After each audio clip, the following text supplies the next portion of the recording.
Hey guys, how's it going? Kevin Cleary here with a little bit of a discussion and cut test. I'm just sitting out here in my backyard. I've set some 2x4s up that I was using for a little project today, and I've thrown a few knives out here. And I just want to talk about the different grinds on these knives and which ones, do the best job in terms of biting into material. Now, the different blade grinds I have represented are, I've got a fairly thin stock with a hollow grind on the American Lawman here. I've got a full flat grind, nice high flat grind on the Manley Companion. We've got the more survival style blade with the Schrade SCHF 52. The zero tolerance is going to be a thicker grind. It's more abrupt here, so a medium flat grind, reasonable behind the edge. I've got a couple of convex grinds here. So I've got the JX6. I've got the Bark River Tusk and the Bark River Bravo Vortex. And then I've got another hollow grind here that's an interesting choice. I brought the Curtis out because of the fact that it's got this thick, hefty blade stock, and yet it's got this hollow grind. And I've mentioned before how that hollow grind makes it cut really, really well. I love kind of the way the light's catching the blade there as well.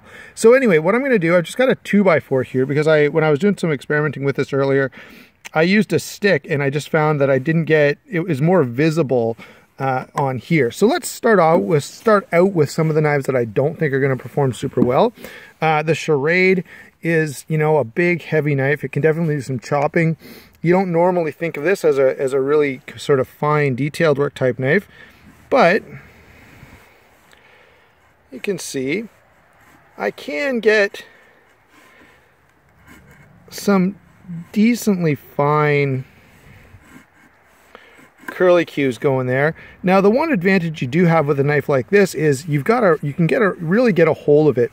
So let's move from that onto something that the next two knives that I think are going to be medium. This is the Bark River Vortex, and when you cut with it, oh man, the thing about this knife is the zero grind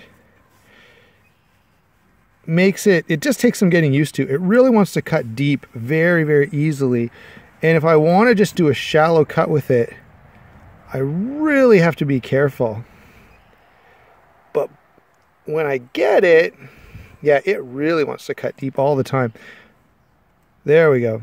So if I'm really gentle, I can get some really shallow cuts there.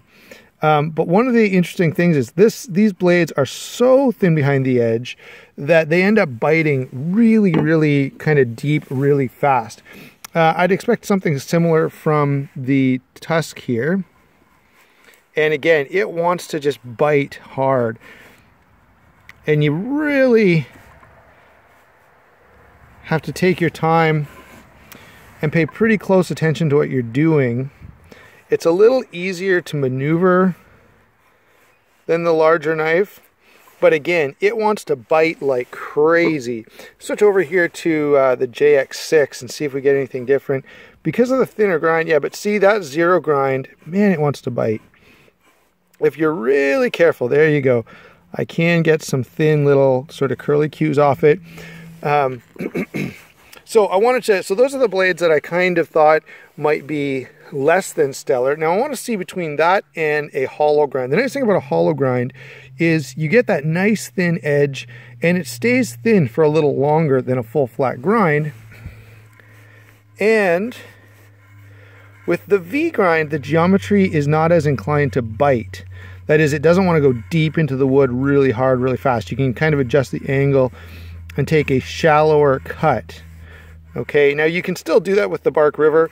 It's just not as obvious. All right, let's go ahead and do the ZT since he's out here and since this is kind of one of the new knives that are out there and everyone's interested in it.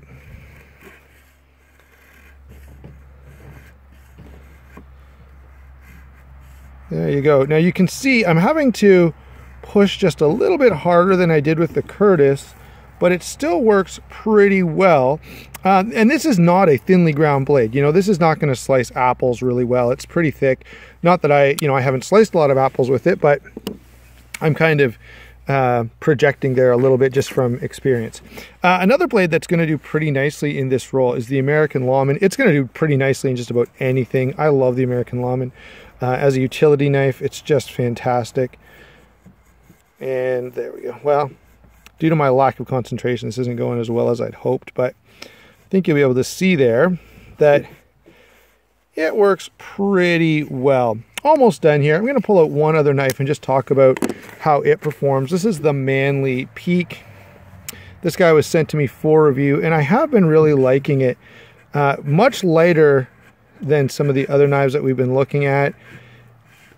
With that thin edge geometry, it wants to bite quite a lot as well. Okay, so there you go. Let me give you a little bit of conclusion here. The biggest difference between all of these knives that we've messed with in the last couple of minutes is that the convex grind with the zero grind here, like on the Bark Rivers, they bite into material really deep, really fast. So it just takes a little bit of work. You can actually get them to perform very nicely. And I might be able to do a better job, by the way, if I had two free hands. Right now I'm holding the camera with one hand and I'm using the other. If I was using two hands and I could kind of control the piece of wood, or even maybe with a longer knife like this, I might put the second hand out on the blade here. That would probably give me some other options. But anyway, wanted to have that little discussion with you about blade grinds and about how they perform. A task like this is a pretty good indication of, you get a feel for how much work it takes to push through that material. You also get a good indication of how easily that blade grind sort of gouges into the wood. And so I've tried to comment on a couple of those things as we've gone along. Thanks for watching. We'll talk to you soon.